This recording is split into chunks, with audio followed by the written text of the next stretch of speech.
Solve this MCQ for me. Which of the following genes is not associated with leiomyomas? Now we know in this particular slide it is MED12 and HMGA2, which is the answer. So this is definitely not the answer because they are asking not associated.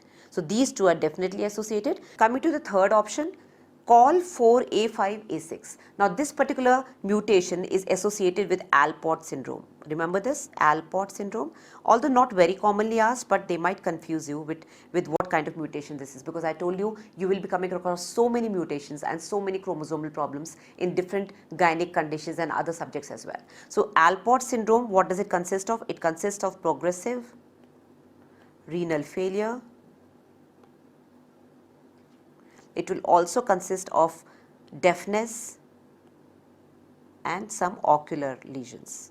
So you might come across this particular syndrome in medicine, in ophthalmology lectures. So this particular COL4A5A6 is not associated with leiomyoma. So this is an answer here, but this is a multiple choice question. This doesn't have just one answer. So we have only two mutations here which go hand in hand with fibroids. Rest three are wrong. Okay, what is MLH1?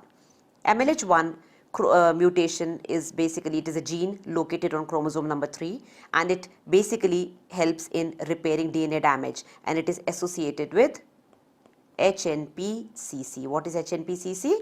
And what is HNPCC? We know that it is hereditary non-polyposis colonic carcinoma, and this you will come across in endometrial carcinoma. Okay, so this is again not associated with fibroids. Coming to the fifth option, gene for fumarate hydratase. Now this is again a wrong answer. It is not associated with fibroids. What does it do? It is seen in hereditary leiomyomatosis. Hereditary leiomyomatosis. Now we will come across this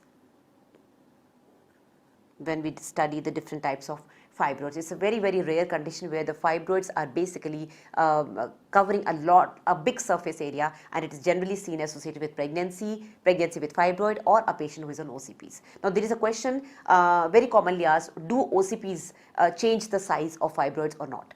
Now there was a dictum initially that OCPs should not be used in fibroids because they contain estrogen and they can basically cause fibroids to grow, but lately OCPs have been shown to have no effect on the size of fibroids.